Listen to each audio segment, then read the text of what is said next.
Fate saw the jewel in me and tore my heart apart to claim it.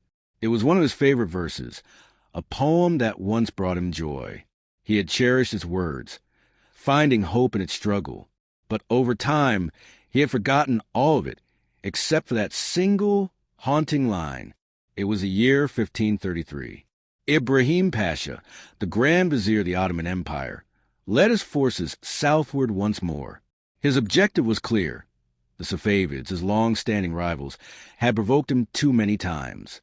Now, he sought to put an end to their power, to dismantle the Shia kingdom that lay to the south.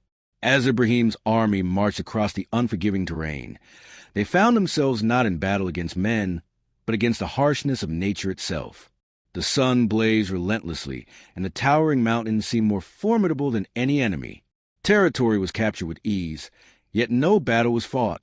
As winter arrived, they continued their march, capturing the Safavid capital, Tabriz, without resistance.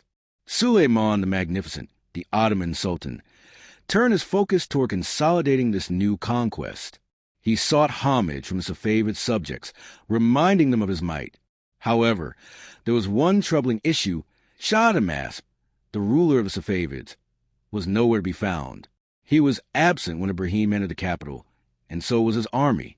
Undeterred, the Ottomans pushed further into Safavid lands, seeking their elusive foe. Yet, no army materialized, no resistance was met. Instead, a more insidious strategy greeted them. The Safavids did not engage in direct combat, but their presence was felt everywhere. In every town and village the Ottomans reached, supplies had been stripped away. Markets lay bare, fields were burnt, and wells were destroyed. The imperial army of 200,000 men found itself chasing shadows. No matter how far they pursued their phantom enemy, they never caught him. Tahmasp and his light cavalry stayed one step ahead, leaving nothing but scorched earth in their wake. After months of fruitless pursuit, Ibrahim had no choice but to call off the campaign. The Ottoman army had suffered staggering losses, not from battle, but from starvation and exhaustion. 30,000 men perished without a single major confrontation. The logistical burden had become insurmountable, and their lines of communication with the capital had stretched too thin. Returning to Istanbul, Ibrahim and Suleiman were hailed as victors, yet a troubling thought lingered in the Sultan's mind. How long could they maintain control over such inhospitable lands? But there was something else, something even darker, that gnawed at his soul. For months his wife, Roxolana, had whispered doubts into his ear. She planted seeds of suspicion against his once beloved friend and vizier, Ibrahim. She warned him that Ibrahim was growing too ambitious, that he was forgetting who the true ruler of the empire was. She insisted that Ibrahim saw himself as the master and Suleiman as the servant. The Sultan had tried to ignore these thoughts, but during the campaign, Ibrahim had made a fateful declaration. He would take the title of Saraskar Sultan. In Persia, governors were called sultans, but in the Ottoman Empire, there could be only one. The words burned in Suleiman's mind, festering like an open wound. Each passing day, every small act of arrogance from Ibrahim reignited his doubts. As they neared Istanbul, his anger grew. When they finally arrived, his fury reached its peak. On the night of March 15th, Ibrahim Pasha was found strangled in his chambers. Suleiman had made his decision. There would be only one sultan in the Ottoman Empire. Years passed, and a renewed conflict with the Habsburgs drew Suleiman's attention westward. His old enemy, Charles V of Spain, had seized Tunis while he had been preoccupied with Persia. In response, Suleiman forged an alliance with France, breaking the long-standing Ottoman policy of avoiding war with Venice. However, the war in Italy was poorly executed. The French proved to be unreliable allies, often reluctant to fight alongside Muslims. Frustrated, Suleiman recalled his great admiral, Barbarossa, and ordered him to reclaim Ottoman islands occupied by the Venetians. Meanwhile, the empire pushed eastward, clashing with the Portuguese for control over the Indian Ocean and its lucrative trade routes. In the north, conflict erupted once again in Hungary. When John Zapolia, the Ottoman puppet ruler, died in 1540, the Habsburgs attempted to take Budapest. Suleiman marched north and repelled them once more. This time, however, he took no chances. He annexed Hungary outright, bringing it fully under Ottoman control. With the west pacified, Suleiman turned his gaze south once more, to the ever-troublesome Safavid Persia. However, another concern plagued him, the matter of succession. His firstborn son, Mustafa, was the most capable, admired even by Europeans.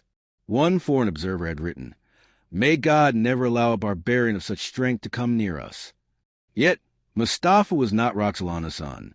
Instead, her sons were Selim, known mockingly as Asat, and Bayezid, who was competent but unremarkable. The youngest, Jahangir, was brilliant but sickly and deformed, unfit to rule. As Suleiman prepared another campaign against Persia, whispers reached him, whispers that Mustafa's name was being spoken among the soldiers. They murmured that their sultan was growing old, and that perhaps it was time for a younger, stronger leader. Rustam Pasha, Suleiman's new vizier and a staunch ally of Roxolana, fueled these fears. He claimed that Mustafa had not rejected these rumors outright, implying treason. Enraged, Suleiman summoned Mustafa to his camp to prove his loyalty. If he came, he was innocent. If he refused, he was guilty. Mustafa arrived, confident in his righteousness. As he entered his father's tent, he was ambushed. Armed men attacked, but he fought like a lion, throwing them off. The assassins hesitated, sensing the strength of the young prince. For a moment, it seemed they might switch their loyalty. But then, from behind curtain, Suleiman emerged. His piercing glare alone was enough to crush any doubt.